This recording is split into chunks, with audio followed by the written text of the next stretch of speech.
Yo, guys, we are back. We're back at the original yard. If we take a look over here, there's that GT. Dude, two Mustangs right here, brand new. She. All right. Yeah. Just the same old stuff, really. Oh, it has the spare tire stuff. Oh, it's got some louvers too. Seems to really be just the same type of stuff. We'll see what kind of gauges it has. That wheel is actually in pretty good condition. Take a look at that. Let's take a step over there and see what we got. All right, check this out. This wheel actually, you know, it's like, oh, yep, hello.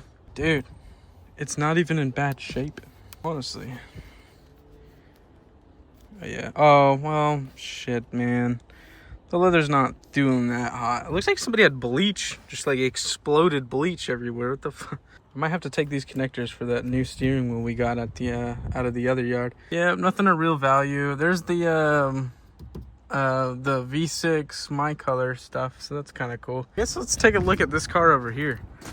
Oh, dude, this is cool. It's got like the my color door panels. Something that I think is weird though is that this mirror doesn't have the little piece in the corner. Big reason why I wanted these mirrors was for the little piece. The thing is so sweet. So for it to not have it just sucks.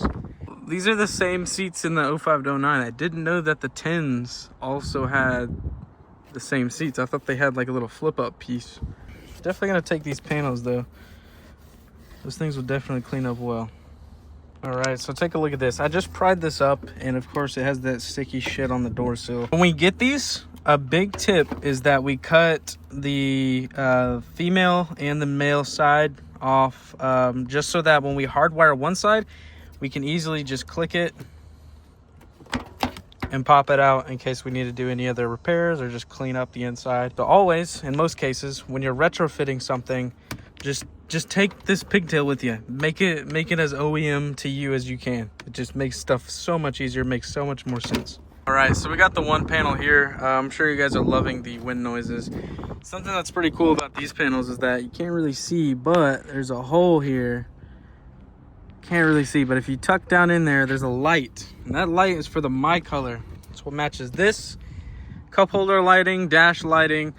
And I think yeah, if you look back here, there's these little dots right here, and those also project light, which is pretty cool stuff. I wanted these door panels, but they're just, you know how they get. Also, it has the good throttle pedal. That pedal is so sweet. I think I'm gonna grab it. Hopefully it's just a cover. I don't know, I haven't looked. Right, and just as I was saying, grab the female ends. Bam, that's gonna plug into this guy right here, and that's just gonna make installation so much more OEM, so much more clean, and it just makes sense. We'll actually take a quick look at these mirrors. So this is the 10 to 14 mirror. Obviously it doesn't have that little thing like I was talking about. I've said it 4 fucking times now. And then this is the OEM mirror. Obviously we can see a significant difference in kind of the silhouette of it. This one just looks so much more sleek, so much more modern. Hey guys, what is up?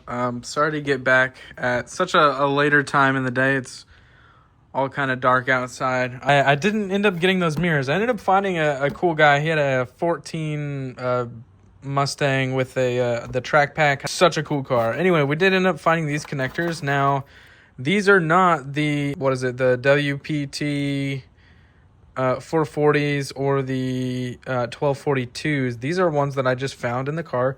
I may need to repin them just to stack them up, but they are 6 pins, and I'm thinking that, well, I don't have the column here, the column down there. I'm thinking that these are going to work. I tried them in one of the cars at the junkyard, and they have these, I don't know what it is, these little tabs, I guess, to just specifically not let you plug it in, but I'm going to shave them down. Then I got this one here. This one is for the 05 to 09 wheel, and we're basically just going to cut the end of this off, which of course we did, and we're going to wire it into this one. We're just going to cut this one off and wire our correct one in for our wheel, and this will let us just plug it in. This is gonna let us use our cruise control, our horn, and the glowing and the lights, all kind of stuff. So we're gonna get to that, and I'm gonna see if these things work. I'm gonna shave them down, and if I need to repin them, I will. But I'm just not spending $60 on one connector. That is just insane. So fantastic news. I got this guy here from the junkyard, and it was free $99. It works. So this is a 6-pin. The one for the steering wheel is, I believe she's a 5. Yeah, she's a 5. So basically what I did is told myself that I'm not paying $60 for a connector. I just looked through the car to see if I could find a 6-pin that was kind of flat. So this is kind of what it looked like here. It had this top piece on it, and that's just going to clip it and keep it in place. I went ahead and cut that shit off. We don't need that, and I need to save money. But sure enough, this thing works. So if we go here, and you've got to do it upside down. So if I try to put it where the little connector is supposed to connect and put it on the top, negative. That shit is not working. Oh, fuck. That shit is not working. But if I turn it around, I stick it in, pause, bam, and it's snug. It is snug as a bug on a rug. And then you pull it out. Obviously, we can do something to keep it more secure there. But, I mean, hey, that is it. It's not going anywhere in the wheel anyway. So that's how you bypass the WPT 440 or the 1242s for $0. We're getting so technical that I had to turn on my flash, and we in 0.1. Anyway, you're probably thinking, Igera, but what about the bottom one? Sure enough, dude. Check this out. You try to fit it in the normal way. Pause. Nothing. Shit is not working, not going in. Take that sucker out. Spin it around. Put it back in. Pause. Fuck. Damn, look. And it fits so snug. You can pull it out. Bam! How to save $1 zillion. What does that mean? Where the guy, I just saved 100. I just saved myself $150. Shoo! Yeah, basically. This thing is so sweet. Look. Can I focus? Bam. Bam. Dude, light work. Bam. Let's freaking go. If you guys want to know what I'm using these, oh shit. I'm using these like, I don't know. Actually, I have no idea. They're like, flush clip things. I use these, dude, I use these for everything. Like, zip ties, whoosh, gone. Wires, whoosh, gone. This thing is just sweet. So basically, I just go in here like this, and I cut that guy off, and I make him smooth. I cut the grooves off of it, and I cut the tab off of it, and it is just golden. So, unfortunately, I think, hold on, if we get these guys side by side, I think these need to be repinned. Yeah, they do. They don't share the same colors, so you're just gonna have to get up. Well, technically, the WPT just green, so you're gonna have to get over the color factor anyway. This one would probably be easier. It looks like I need to repin some and also probably get 2 more wires, which is easy. I mean, that's light work. I mean, I have a whole harness over there that I can use and just cut out and repin OEM looking wires in. But I mean, considering this shit was in the junkyard and you literally just snip a thing and then cut the things off, dude, again, saving $150. Woo! Alright, so now we're going to work on the wheel side, and I probably should have turned my flashlight on, but I didn't. So we're going to get some Torx and going to pop these things out. Bam! Okay, that's missing, I think. Oh, no, there's a third. Bam! Take that guy out. Bam! Take that guy out. Take this harness out, unclip it, and then we're going to match wire for wire. I'm going to have a little diagram somewhere over here, I think. Bam, here we are. So it's fully out of the steering wheel. This goes to the left control. This goes to the right.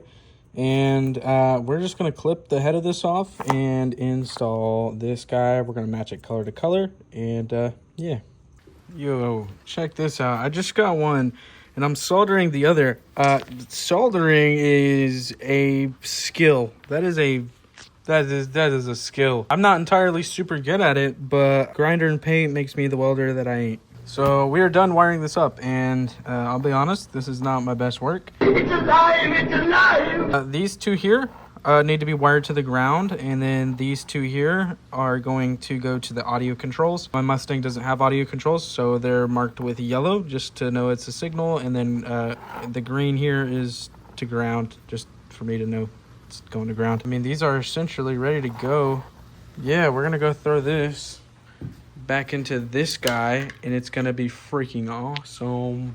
All right, it is absolutely raining outside. Let's go live to Ollie Williams with the Black U Weather Report. Ollie? It's raining sideways! But we got finished. This is the old connector. It's just a single decker, and the old connector here is a double decker. We snipped them off. The reason it's a double decker, I think this is 10 pins, is because it has the volume control as well as the buttons for, I think for like muting and like answering calls. But again, we're gonna use this guy, snip the top off, just like we did this guy, and save us $1 zillion. This is it wired in here. It's just got the single, I think it's 5 pins. So that's gonna just go straight into the 05 to 09 column. We're gonna need to get new buttons because, well, our old buttons are just bad. And then I have ground right here for the volume control, and then that yellow one down there is, I'm just gonna take it out and then wire it to one of these guys. And that's going to take us to the volume. And then again, this thing just plugs straight into, you run it in backwards. Bam. Perfect.